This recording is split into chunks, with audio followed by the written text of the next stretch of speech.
The province has released its budget for 2011, and the NDP has their spending in the red for nearly $500 million for the coming year. Now, they say that they're spending money on people, that they're investing in healthcare and education and infrastructure because that's what the people want. Well, the Conservatives say that they're going to reserve their judgment for now, while Jon Gerrard and the Liberals say that they are spending money they simply don't have.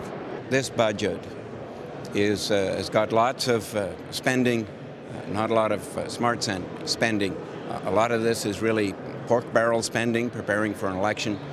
In fact, this budget unnecessarily and deliberately increases the deficit dramatically this year from what it could have been.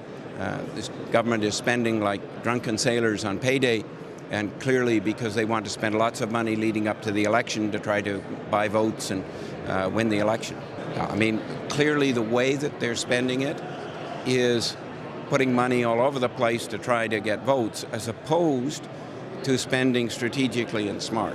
We're pleased to see a lot of initiatives in the budget that we've been calling for some time. We've been calling for increased policing levels.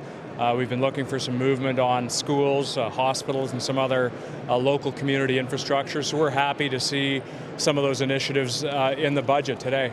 Are you going to vote for it then? We are. We're going to take a look at it. We are not going to take a presumptive position on it. Unlike the federal opposition parties, we want to make sure we digest all of the detail before we decide how we're going to vote.